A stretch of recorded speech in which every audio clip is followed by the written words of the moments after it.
Bonjour, bonjour et bienvenue sur le plateau de Bâti Journal TV. Nous sommes à Nantes, Carrefour International du Bois 2024. Et avec mon invité, nous allons parler emballage léger. Olivier Delagosi, bonjour. Bonjour. Olivier, vous êtes le délégué général. Alors, je vais refaire la blague, mais du ciel. Qu'est-ce que c'est que le ciel? Alors, c'est le ciel avec un S. Donc, c'est l'organisation professionnelle des industries de l'emballage léger en bois. Donc, le S pour syndicat et voilà, emballage léger. Industrie, emballage léger en bois. Absolument. C'est quoi un emballage léger en bois, pour ceux qui ne sauraient pas? Alors, un emballage léger en bois, c'est assez graphique. Ce sont tous les petits emballages qu'on utilise, que ce soit en B2B ou B2C, pour les consommateurs ou dans le monde industriel, mais pour le transport de l'alimentation. Et donc, ça peut être les bourriches à huîtres, ça peut être les cajots, les cagettes pour les fruits et légumes, ça peut être les boîtes de fromage en général, les camemberts en particulier, ça peut être tous les petits emballages de cuisson qui sont de plus en plus à la mode aujourd'hui, ou ça peut être les petites bourriches tomates cerises ou petites bourriches fruits et légumes. Voilà, donc c'est tout un monde de petits emballages qui sont très liés en fait au contact alimentaire. Voilà, ce qui est important, hein, on va voir après. Alors, c'est quoi l'actualité de votre syndicat? Alors non, si, avant, combien d'entreprises adhèrent à votre syndicat et quel type de bois ils travaillent? Pour moi, c'est le peuplier, mais peut-être que je dis une bêtise. Non, vous avez raison. On a donc une trentaine d'entreprises adhérentes. On représente à peu près 85% de l'ensemble du marché français, qui est un marché qui pèse à peu près 330 millions d'euros, qui couvre 2500 salariés et qui produit chaque année environ 1 milliard d'emballages.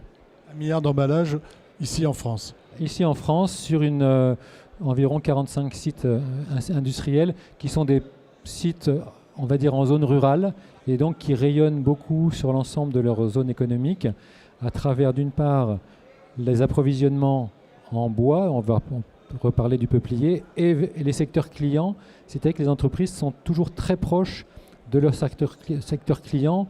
Par exemple, pour l'ostréiculture, évidemment. Oui, on est en Charente, par exemple. Sur les bords des océans. Sur les bords des océans. Absolument. D'accord. Alors, ça, on va dire que c'est les participants. Hein. Je vous ai dit peuplier en le lançant un petit peu au hasard. C'est beaucoup le peuplier. C'est près de presque 90% de peuplier, avec ce qu'on appelle la technique du déroulage. Il y a du déroulage, du sciage ou du contreplaqué, mais c'est en France essentiellement du déroulage, ce qui n'est pas le cas dans d'autres pays comme l'Espagne, qui est beaucoup en contreplaqué. Et donc c'est une technique où on fait en fait une couche extrêmement fine de bois à travers une sorte de taille-crayon industrielle qui est très peu consommatrice d'énergie et qui a un rôle. Cette faible consommation d'énergie est très importante aujourd'hui pour nos industries. Alors, vous parlez d'énergie, donc on va parler un peu environnement. Vous avez des actions par rapport à l'environnement et vous allez nous dire lesquelles. Il y a notamment un nouveau règlement, un décret d'assemblage. De quoi s'agit-il? Non, il y a un règlement européen. Voilà, qui vient de sortir, qui a été voté là fin décembre 2023, conforté en avril, il y a très peu de temps, et qui est un règlement qui couvre l'ensemble du monde de l'emballage et du déchet d'emballage. Pourquoi c'est un règlement? Ce n'est pas une directive, parce que la directive qui précédait ce règlement n'avait pas été mise en œuvre très correctement par l'ensemble des pays européens.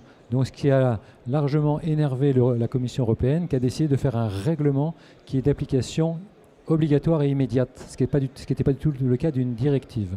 Que dit ce règlement?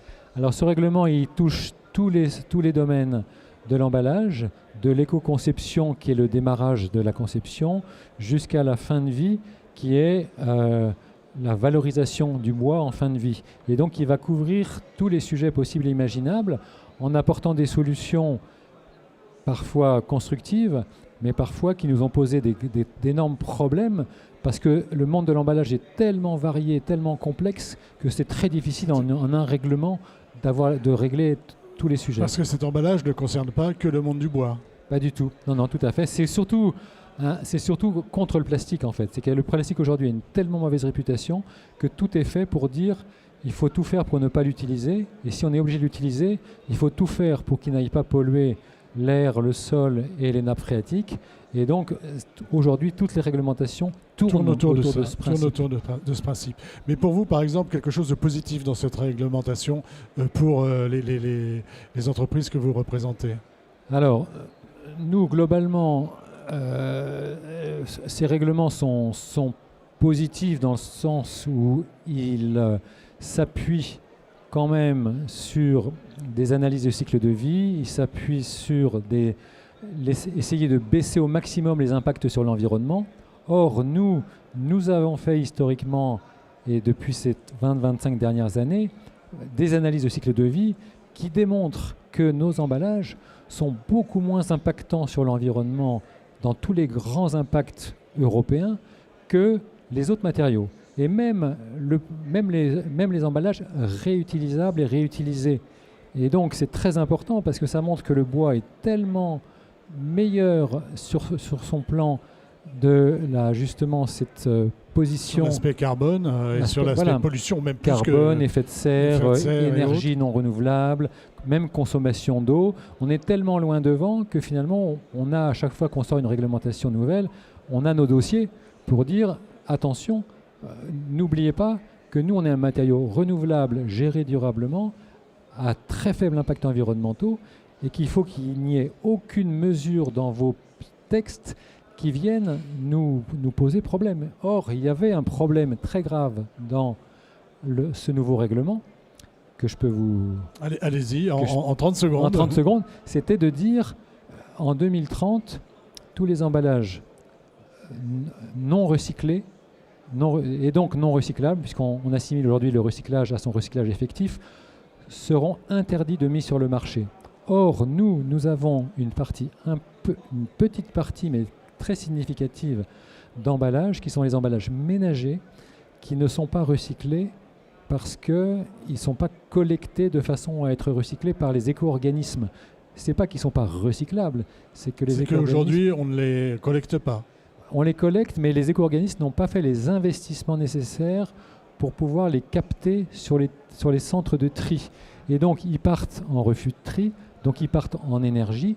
Mais nous, on a prouvé scientifiquement que pour notre matériau bois, la valorisation énergétique était aussi favorable à l'environnement que le recyclage matière et beaucoup plus favorable sur un plan économique, puisque le coût est quasiment nul.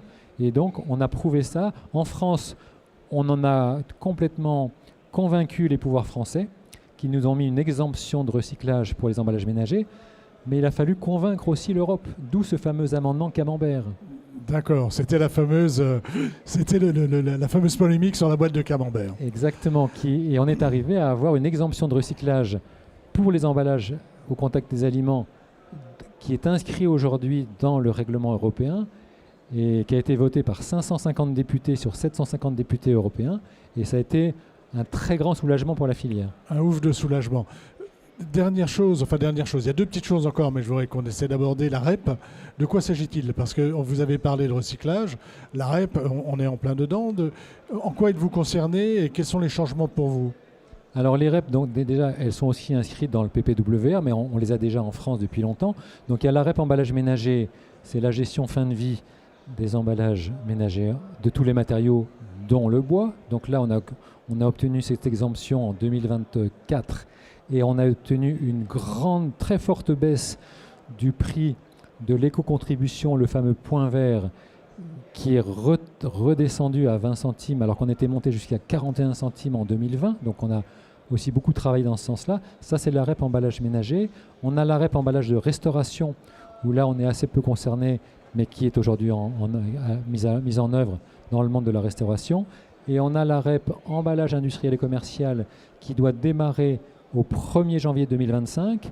Et là, on est aussi au travail pour faire la même pédagogie qu'on fait dans les autres REP. Que vous avez fait dans les autres REP. Et pour indiquer, attention, la fin de vie des emballages en bois, que ce soit les palettes, les emballages industriels ou les emballages légers en bois, est parfaitement organisée. Ça fonctionne. Mais par exemple, nous, on part beaucoup en énergie de classe A, c'est-à-dire l'énergie la mieux valorisée, demandée par les petites chaufferies, les hôpitaux, tous les petits, parce qu'il y a des petits filtres. Pourquoi ? Parce que le bois est non traité chimiquement, il est sec et c'est un bois qui est très demandé. Donc on dit aux gens de la direction générale qui travaillent sur ce sujet-là, ne sacrifiez pas le bois sur l'autel du recyclage obligatoire. Nous, l'énergie pour le bois, c'est normal. Voilà, la valorisation, valorisons avec l'énergie, c'est ça ? On a même une directive européenne, énergie renouvelable. Or, la principale énergie renouvelable, c'est le bois. On arrive au terme de notre échange. Il y a un dernier point que je vais vous demander de me dire rapidement. C'est encore une réglementation européenne qui est en train de se mettre en place. De quoi s'agit-il ? Alors là, c'est sur le contact alimentaire, c'est-à-dire qu'on avait un règlement qui date de 2004, et donc 1935-2004, c'est le nom du règlement, qui est en train d'être mis à jour là ces mois-ci, et avec un risque, on va dire, non négligeable, d'une énorme saut d'exigence d'information, de transmission d'informations sur le contact alimentaire. Or, nous avons fait tous les tests depuis 15 ans pour démontrer que le bois, l'innocuité chimique, l'innocuité microbiologique et organoleptique, elle est effective et que donc on espère ne pas trop charger la barque financière et réglementaire pour des choses qui sont déjà prouvées. Exactement. Ben écoutez, merci d'être venu nous parler d'emballage léger léger et contact alimentaire, hein, c'est ça ? Absolument, c'est ça. Sur le plateau de Bâti Journal TV, un échange à retrouver sur notre site internet Bâti Journal TV et sur les sites de nos partenaires que sont le Codifab, la FNB et les partenaires presse, Woodsurfer et l'Atelier Bois. Merci à vous. Merci beaucoup.